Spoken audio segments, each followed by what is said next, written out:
Hey, everyone. Hi. Hi. Thanks so much for coming out to see the visual and performing arts production of Beowulf. You can make noise about that. This is a devised production, which means it's going to get a little weird. It's using 3 different translations of a 1,000-year-old story called Beowulf. We have no idea who originally wrote it, but those translations come from Heaney, they come from Tolkien, from Hadley, and a wonderful group of student performers worked together over the last few weeks and months to devise this piece and show you the performance that you're about to see today. This was directed by Kim H. Carroll, who is lurking in the back and deserves your applause. It was assistant directed by Sarah Drapeau, who is sitting in the front. And it's going to feature some very wonderful and very talented students. A few trigger warnings: there's going to be some violence, there will be some blood, some gore, some vomiting, that's fun, and some loud yelling and noises, which is typical for the Little Center and what we do over here, so nothing to worry about there. I am going to go ahead and let them get started. This is VMPA's Beowulf. Please enjoy, and thanks so much for coming out.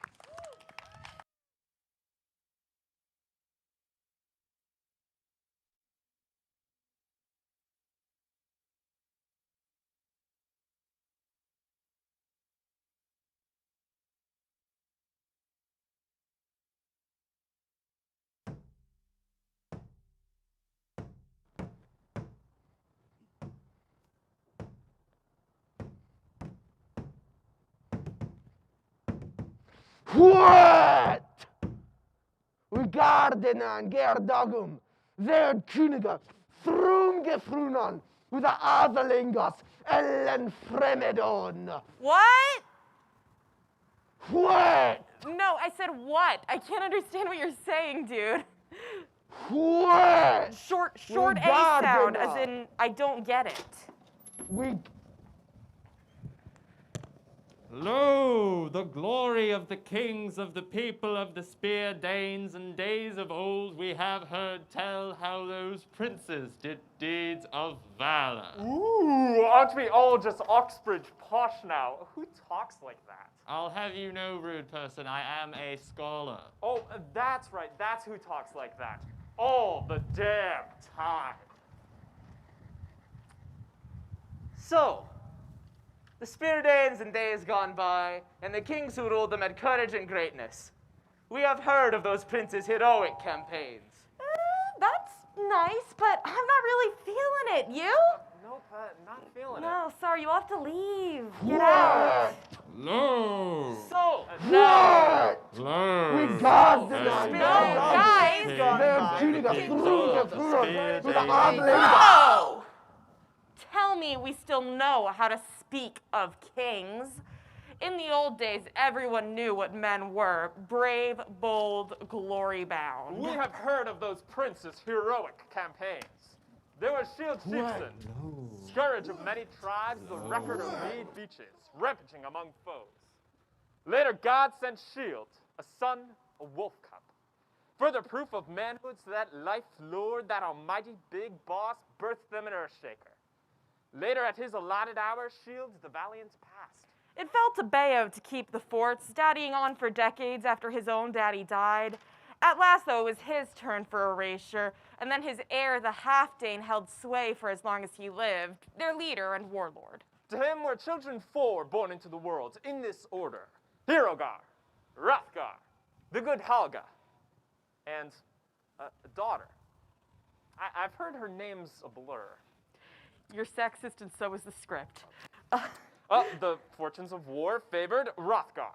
Friends and kinsmen flocked to his ranks. The number of his young warriors grew to a mighty company. His hopes turned to a hall to home them. He would command men to fashion a hall. More than just a mead hall, a world's wonder. 8 of 7, so it rose greater than any other. Hrothgar filled it, blood brother by blood brother, and named it Heoroth. It was asking for a burning, but that hadn't happened yet. You know how it is. Every family has enemies born within it. Old grudges recrudesce. Speaking of grudges, a powerful demon, a prowler through the dark, nursed a hard grievance. He'd been lonely too long, brotherless, sludge-stranded. Day after day, he heard the din of revelry echoing in the hall. And the clear song of a skilled poet. It was men, recounting the history of men like them. The Almighty made earth for us, they sang, the sun and moon for our delight. Their poetry poisoned his peace. Grendel was the name of this grim demon, unlucky, fucked by fate. He had dwelt for a time in misery among the banished monsters, ruling the wild, the mere, the fen, and the fastness, his kingdom. Under a new moon, Grendel set out to spy on that lofty house. There he came upon them, asleep from their feasting and drinking, insensible to pain and human sorrow. Suddenly, then, the god-cursed brute was creating havoc, ravenous and grim, swift and ready. Grendel hurt, so he hunted. Nights he butchered upon their couch, then rushed to his lair, for the Danes had slept sweetly in a world that had woken him, benefited from bounty even as they'd broken him. As dawn brightened and the day broke, Grendel's powers of destruction were plain. His kills grim crimson split on banquet boards. The glorious king was numb with grief, but got no respite. For one night later, merciless Grendel struck again. A second slaying, and then another. Grendel hurt, so he hunted. You'd have to have been a fool to miss the malice of the hell dweller, now hall dwelling. Those who lived, left. Yep, there they go. All throughout the audience. Those who stayed, slain. So Grendel, enemy to everyone, waged his lonely war. He wrought hate and malice, evil deeds and enmity. For many a year, a strife unceasing, inflicting constant cruelties upon the people. Grendel hurt, so he hunted. Incomplete, he raided relentlessly. Grendel was broken and would not brook peace, desist in dealing deaths, or die himself. These were hard times, heartbreaking for the Prince of Shieldings, too. Many a mighty one oft sent communing. The highest in the land would lend advice. Bro, let me say how fucked they were. In times of worst woe, throwing themselves on luck rather than on faith. So it went for years. Steady affliction for Halfdane's son, who sat in silence. Too strong was that strife, too dire and weary to endure. That wise prince sat brooding, while in the dark people shuddered enduring raids in the night. Grendel hurt, so he hunted. News went global. The knight of Hylak, esteemed among the gates, heard in his home afar of Grendel's deeds.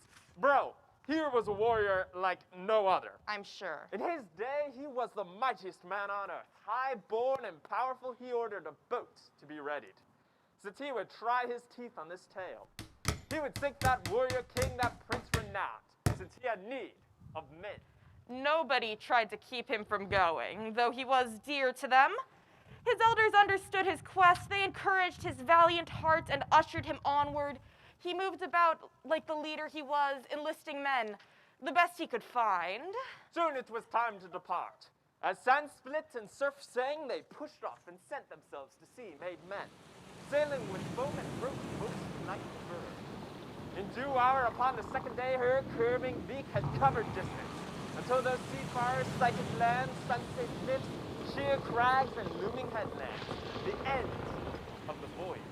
When the watchman on the wall, the Shieldings lookout, whose job it was to guard the sea cliffs, saw battle gear being unloaded, shields glittering on the gangplank, he had to find out who and what these new arrivals were.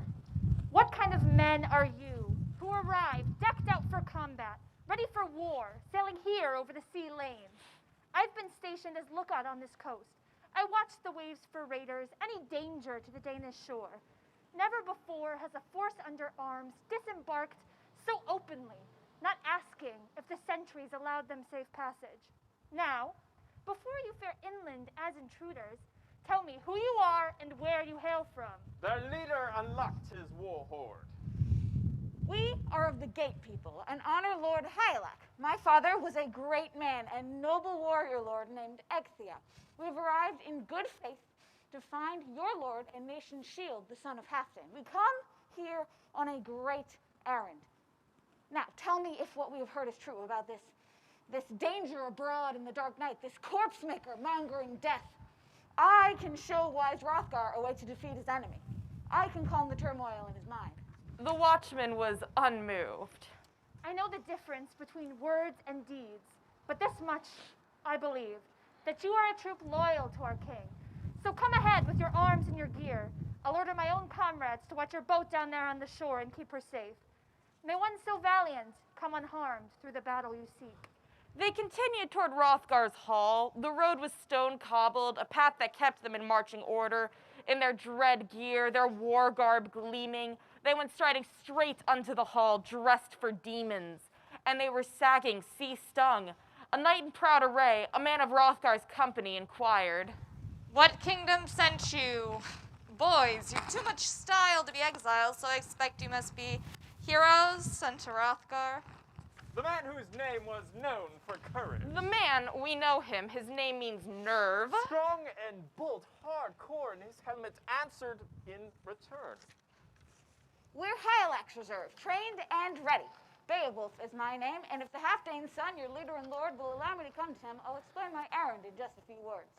Wolfgar, a Vendel warrior, replied, I will take this message to our noble king and see what, if anything, he offers in response, then hurry back with whatever reply it pleases him to give. With that, he turned to where Hrothgar sat. The old man was gray, huddled in pain. Wulfgar whispered the matter to his lord. Hrothgar spake. I knew him while he was yet a boy, and I knew his daddy, too. Ecgtheow's son and heir is here to bring health to me. Crew of mine once returned with marvelous tales about him, that he hath in the grasp of his hand the might and power of 30 men. Hurry, let them in. How good is God?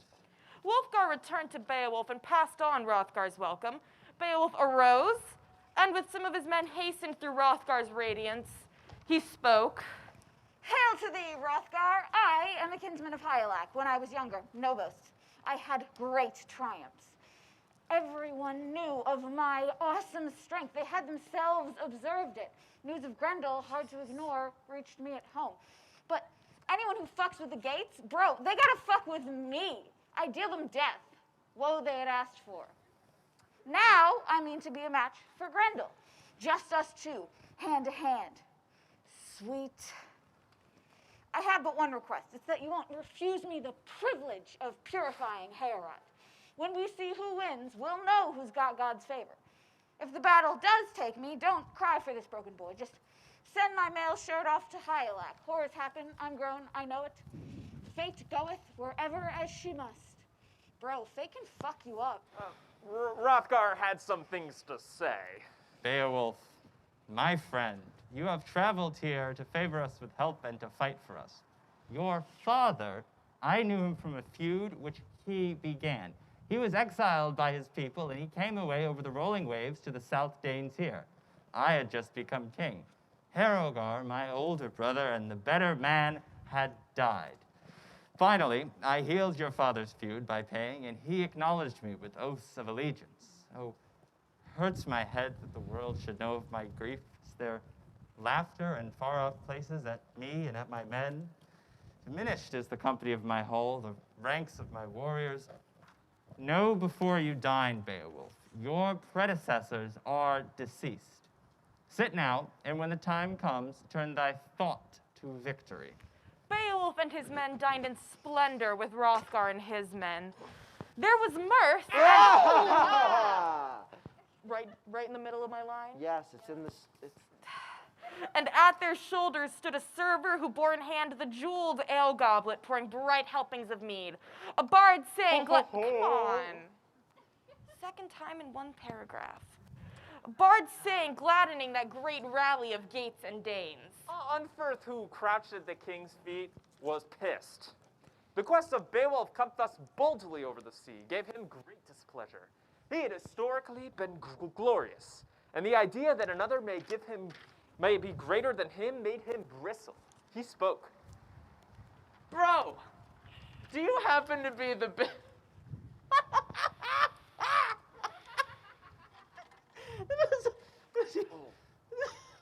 Do you happen to be the Beowulf who challenged Brecca on the open ocean, risking the water just to prove you could win? Yeah, that's me.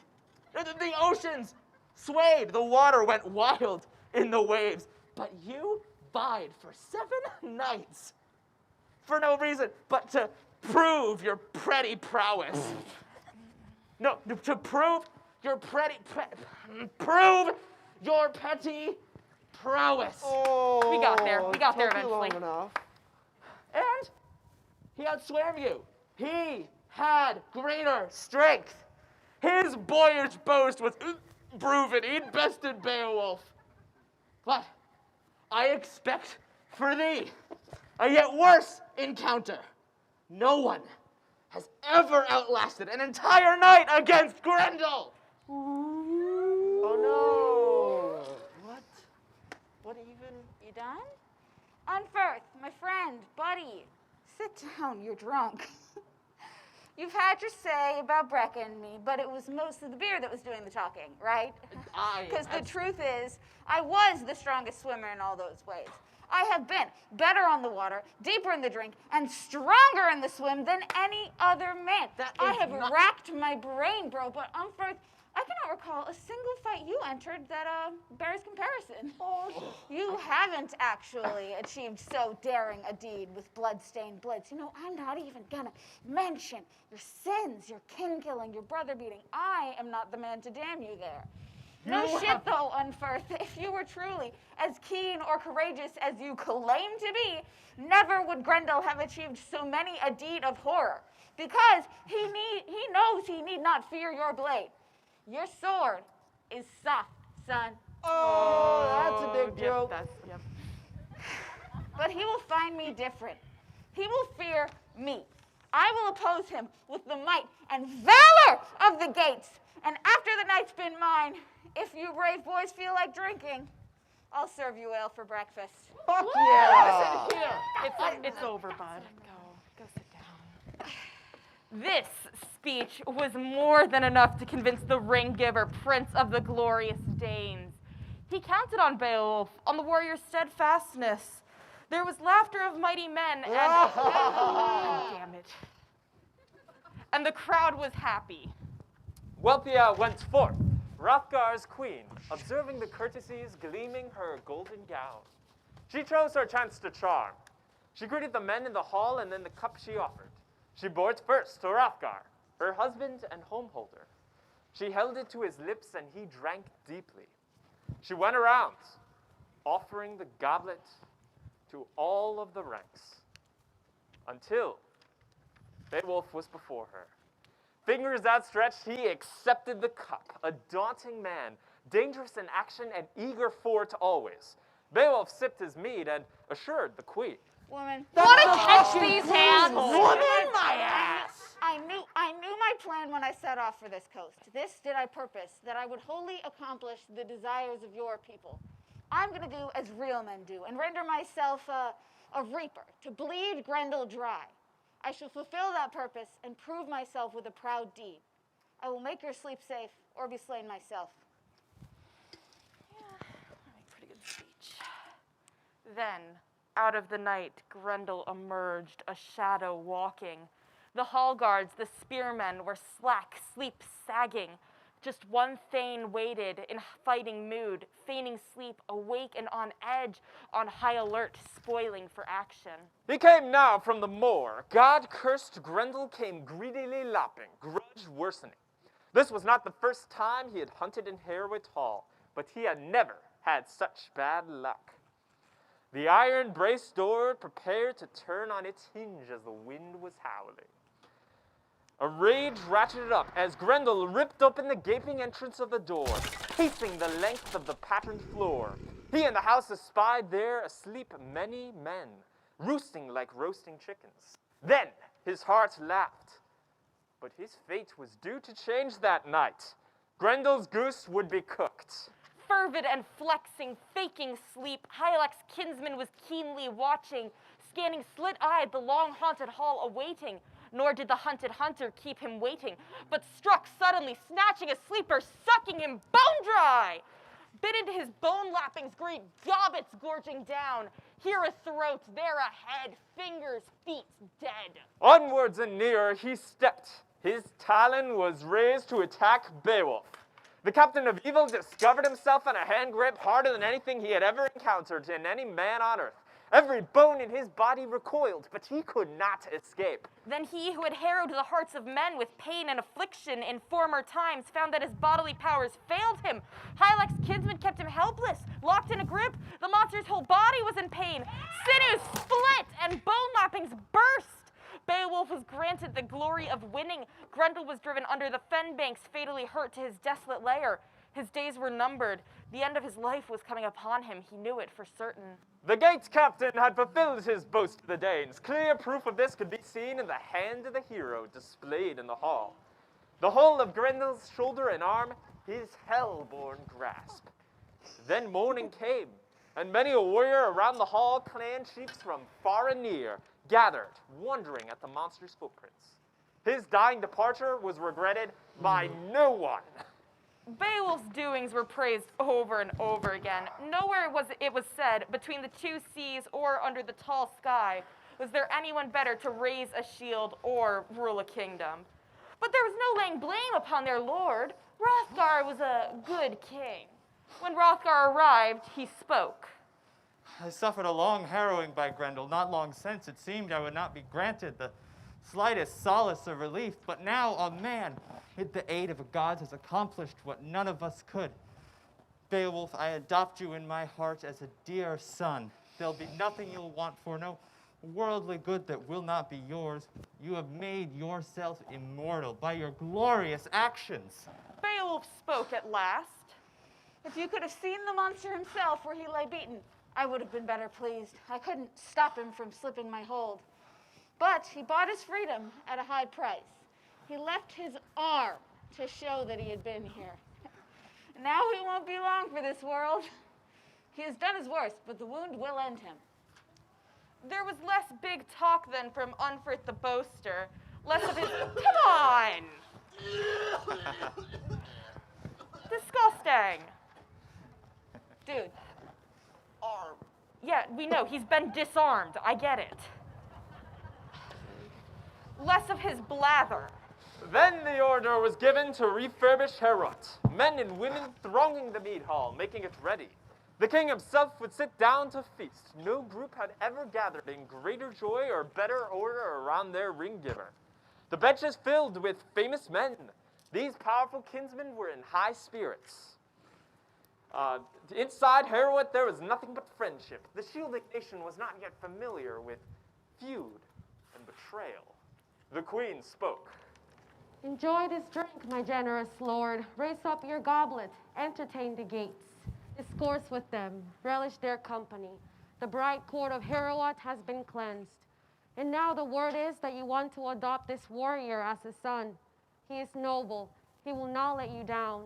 He will honor, I hope, our two sons and repay them in kind when he recollects all of the wonderful things we gave him once. Men drank wine and mead at that rare feast. How could they know fate? The grim shape of things to come, the looming threat. As night approached and Hrothgar prepared to retire to his quarters, benches were pushed back. Bedgears and bolsters spread across the floor. They went to sleep, and one paid grievously for his rest that eve. This was nothing new, given Grendel's former residence in the Golden Hall. Plain it was made, published broad among men, that an avenger to succeed their foe lived yet. Grendel's mother. Monstrous hellbride. Warrior woman. A fierce destroyer in the form of woman. Mother, who meditated on misery. She lived ill-fated. She had been forced down into fearful waters, the cold depths of her kingdom under country. Beowulf killed her son! Grendel was banished in a curse, and Beowulf was mindful of his mighty strength, the wondrous gifts that God had given him. Beowulf saw himself as God's gift, Grendel as a goner. Broken and bowed, Grendel fled piecemeal and made for his death den. Now his mother was here, on a journey full of woe, looking for someone to slay, someone to pay in pain. She hurt, so she hunted in Heorot. She had pounced and taken one of the retainers. To Hrothgar, this man was one of the most beloved of the friends he trusted. Beowulf had slept elsewhere. Heorot Hall howled. They snatched their trophy. The arm she knew so well. With the break of day, Beowulf was hustled, hung over into the chamber, where the king in his wisdom waited. Hrothgar waited, grim and gloomy, wondering if his fate was fucked forever. Beowulf asked the king if he had slept well. Hrothgar had no words. He said some anyways. Rest? What is rest? Sorrow has returned. Dead is Ashir, my best friend. Death has come upon him and hair out at the hands of a wandering, murderous thing. This is on you. She threw herself into blood feud after you slew her son. Hrothgar ordered Beowulf to the monster's home to end the feud once and for all. Beowulf was down. No worries, wise one. I've got this. Better is it for every man that he should avenge his friend than he should much lament. We're all gonna die someday, but most of us won't go out in glory. Here's what matters, though, for men. Not living, but living on in legend. I guarantee you she will not get away. Endure your troubles today. Bear up and be the man I expect you to be. The old lord leaped to his feet and praised Beowulf for his courage. Forth went the company of his warriors. They followed the murderer's track on foot, leaving their own uncovered. They had no need to hide their hunting from her. They passed steep, stony slopes, razor-edged rocks, perilous passageways off map, and narrow footpaths where they were forced single file, and many a house of demons on the deep. There we go.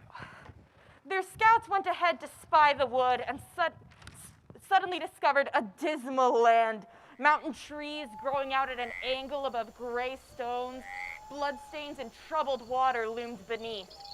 There was the mere. Where upon the cliff and above the deep they suffered afresh to discover a dark gift, the head of a shear. The company stared as water boiled with blood and bones. It was infested with all kinds of writhing serpents, monsters, too many to mention. Serpentine, strange dragons of the sea, lizards lounging in lethargy. Into the depths they dived, furious and frightened, for they had heard the clangor of war horns, the shrillness of seekers in their secret space. One of the Gatish chiefs, with an arrow from his bow, got one of them as it surged to the surface. An arrow pierced its scales, and its freedom in the water got less and less. The other man, invigorated, sought to join in the killing. This monster they could control. The creature was cornered, clubbed, beaten, pulled up on the bank. The men gazed at it in awe. Meanwhile, Beowulf, in warrior's harness, gave 0 shits. In warrior's harness, he got ready, indifferent to death. He'd meet this murdering monster under Mir and amend her existence. To guard his head, he had a glittering helmet. His mighty hand-forged 5-2-edged mail would keep the bone cage of his body safe. No weaknesses here. Last but not least, Unferth unexpectedly stand for Beowulf in that moment of need and handed him a hilted weapon, a rare and ancient sword named Hrunting. Never had it in warfare failed the hand of anyone who had hefted it in battle. This was a sublime soldier's sword, and it wasn't the first time it urged a hero to perform a feat. Note, he had been blackout drunk when he had said the stuff he said. The rant he decanted into Beowulf's ear, he wasn't man enough to wade beneath the warring waves and deeds of prowess performed, so he sought not to risk his own skin, but instead forfeited glory for heroic fame. The son of Ecgtheow spoke. This combat kills me. Take care of my comrades in arms, my company. And be sure also to send Hylak the treasures I have received. Let the Lord of the Gates gaze on that gold. And Unferth is to have what I inherited. To him I bequeath my sharp-honed blade. With Hrunting, I shall gain glory, or die. Then, without more ado, the Prince of the Weathergates! He dived into the heaping depths of the lake. It was the best part of a day before he could see the solid bottom. Quickly, the one who had haunted those waters above sensed a human observing her lair. She lunged and clutched him in her brutal grip, but her savage talons failed to rip the warm mail of his war shirt. Then that wolfish swimmer carried the prince to her court, so that for all his courage, he could never use the weapon he carried. He heaved his war sword and swung his arm. The decorated blade came down upon her head, but the shining blade refused to bite. It spared her and failed the man in his need. Here at last the fabulous powers of that heirloom failed. She rose quickly and retaliated, grappling him in her grim embrace. The sure-footed fighter fell daunted. The strongest of warriors stumbled and fell. Then he saw a blade that boded well, a sword in her armory, an ancient heirloom from the days of the giants. So the shielding's hero, hard-pressed, took firm hold of the hilt and swung. A resolute blow that bit deep into her neck bone, toppling the doomed house of her flesh. She fell to the floor. Then a light appeared, the way the sun does when the sun is shining clearly. Beowulf inspected the vault. The monster Grendel in his resting place, war-weary and wrecked, a lifeless corpse. A casualty. The body gaped at the stroke dealt after death. Beowulf cut the corpse's head off. No! Those watching spoke in their sage way about the good warrior. They never expected to see the prince returning in triumph to their king. But Ecgtheow's son made for land, delighted with his prize, the mighty load he lugged to the surface. In came he then to harrow it. Grendel's head was hauled by the hair across the floor, a horror for the company to behold. Beowulf spoke to Hrothgar. Prince of the Shieldings, I have wrested the hilt from the enemy hand, avenged the evil done to the Danes. It is what was due. Now, this I pledge. You may sleep secure with your company in the halls of Heorot. Never need you fear for a single thane of your nation. Then everyone hushed as the son of Halfdane spoke to Beowulf. A protector of his people is entitled to affirm that this man was born to distinction. Beowulf, my friend, I stand firm beside the promise of friendship that was exchanged before. Forever will you be your people's mainstay and helping hand. But flower of warriors, I tell you, choose, dear Beowulf, eternal rewards. Do not give way to pride. For a brief while, your strength is in bloom. But it fades quickly. Your piercing eye will dim and darken, and death, dear warrior, will one day arrive. But for this day, take your place then, and move to the feast. Then all was restored, the same as before. A banquet was held, and the hall was set forth. A need for rest came over the shield-bearing gate. He was a weary seafarer far from home. Soon it would come to pass that Hrothgar must speak his farewell.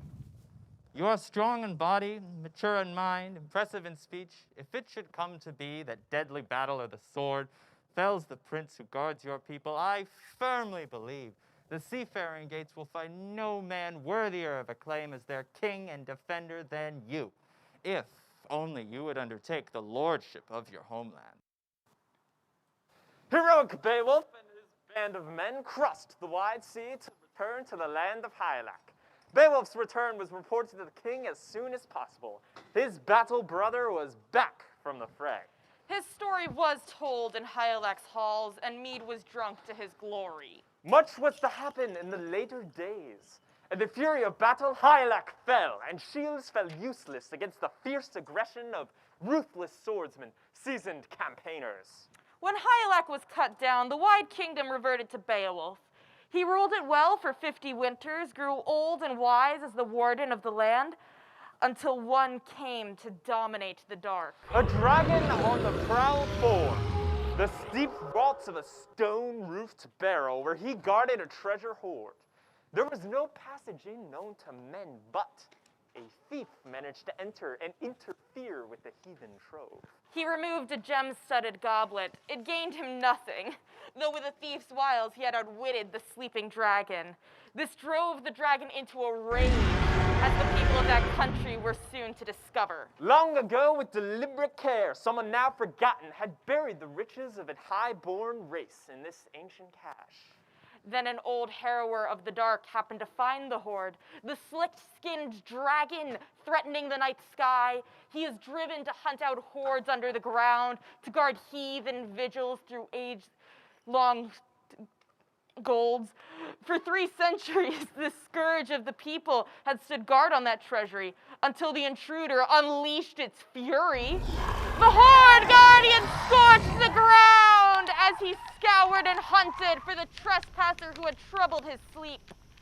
And so, the son of Ecgtheow had survived every extreme, excelling himself in daring and danger until the day came to face the fire-breathing dragon. Beowulf spoke, made formal boast for the last time. I risked my life often when I was young. Now I am old. But as king, I shall pursue this fight for the glory of winning, if only the evil one will meet me in the open. I would rather not use a weapon if I knew another way to grapple with the dragon and make good my boast, as I did against Grendel in days gone by. I shall be meeting molten venom in the fire he breathes, so I go forth in mail, shirt, and shield. I am resolved. This fight is not yours, nor is it up to any man but me to measure his strength against the monster.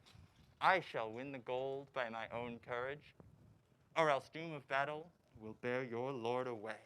3rd time's a charm. Then he drew himself up, trusting in his own strength, and went under the crag. Hard by the rock face, a gushing stream burst forth from the barrow, a blazing heat. It would be hard to survive unscathed near the horde, to hold firm against the dragon in those depths. The Lord of the Gates broke out in a storm of anger. His voice challenged and resounded clearly. The Horde Guardian recognized a human voice. The breath of the monster burst from the rock. Down there in the barrow, Beowulf the warrior lifted his shield. The outlandish thing writhed and convulsed and viciously turned on the king, whose sword was already in hand. Roused to a fury, each antagonist struck terror in the other. Beowulf stood, sure of his ground, while the serpent looped and unleashed itself. That final day was the first time Beowulf fought, and fate denied him glory in battle. The king of the gates struck at the enameled scales, but scarcely cut through. The blade flashed, but the blow was far less than the embattled king had need of in this moment. No help or backing was to be had by his high-born comrades. They broke rank and ran to the safety of the woods. But within one heart sorrow welled up. In one of worth the claims of kinship will not be denied. His name was Wiglaf. When he saw his lord tormented by the heat of the beast, he could not hold back. He drew his sword and entered battle with his lord, his first time to be tested as a fighter. He addressed his companions. I remember when the mead was flowing, how we pledged loyalty to our Lord. Promised our rain giver we would be worth our price. Now the day has come when the Lord we serve needs sound men to help him through the flame. Should he alone be left exposed to fall in battle? We must band together. I would rather my body were rubbed in that same burning blaze as my gold giver's body than return home bearing arms. Beowulf, your deeds are famous. Stay resolute, my lord, I shall stand by you. After those words, a wildness arose in the dragon and drove it to attack. Inspired again by the thought of glory, Beowulf threw his whole strength behind a sword stroke, but the iron gray sword let him down in the fight. Then the bane of the people, the fire-breathing dragon, was mad to attack again. He caught the hero in a rush of flame and clamped sharp fangs into his neck. Beowulf's body ran wet with his life's blood. Once again, the king gathered his strength and drew a knife he carried on his belt. He stuck it deep in the dragon's flank. Beowulf dealt it a deadly wound. Partners in nobility had destroyed the foe. But now for the king, this would be the last of his many labors and triumphs in the world. The wound dealt by the ground burner began to scald and swell. Beowulf knew that deadly poison was suppurating inside him. He realized his state and struggled toward a seat on the rampart. Wiglaf, with his own hands, washed his lord's wounds, swabbed the weary prince with water, unbuckled his helmet. Beowulf spoke in spite of his wounds, for well he knew his days in the world had been lived out to the end. Now is the time when I would have wanted to bestow this armor on my own son, had it been my fortune to have fathered an heir. For 50 years I ruled this nation. No king of any neighboring clan ever had power to intimidate me. I took what came, took care of things in my keeping, never fomented quarrels, never swore to a lie. This consoles me, doomed as I am and sickening to death. Go now quickly, dearest Wiglaf, for the dragon is laid out. lost to his treasure, feast your eyes on the hoard. The son of Weostan obeyed the command of his languishing, war-weary lord. He saw beyond the seat a treasure trove of astonishing richness, glittering gold spread across the ground, goblets and vessels of the past, armbands and rings everywhere, artfully wrought. Wiglaf went quickly, keen to get back, and found his lord bleeding profusely, his life at an end. An utterance broke out from the old king's breast cage. I give thanks that I've been able to leave my people so endowed on the day that I die. Now it is up to you to look after their needs. I can hold on no longer. You are the last of us. Fate has swept us away, sent a brave highborn clan to their dooms now. I must follow them. Then Wiglaf, stalwart to the end, had orders given to fetch wood from far and wide for the good man's funeral pyre. Next, the wise son of Weostan called from among the king's thanes a group of 7. He selected the best and entered with them. It was no trouble to work and haul out the priceless store. They pitched the dragon over a cliff top, let tides flow and backwash take the treasure minder. The gate people built a pyre for Beowulf, stacked and decked until it stood 4 square. Mourning a lord, far famed and beloved, the warriors laid him in the middle of it. On a height they kindled the hugest of all funeral fires. The blaze roared and drowned out their weeping. Then the gate people began to construct a mound and a highland, high and imposing, a marker that sailors could see from far away. It was their hero's memorial. What remained from the fire they housed inside it, behind a wall, as worthy of him as they could make it. And they buried torques in a barrow and jewels. They let the ground keep the ancestral treasure, gold under gravel, gone to the earth. Then the warriors strode around the tomb, all of them distraught, chanting in dirges, mourning the loss of a man and king. They gave thanks to his greatness, which was the proper thing. So the gate people, his companions, sorrowed for their lord who had been laid low. Of all kings upon the earth, the man most gracious and fair-minded. He was our man, but every man dies.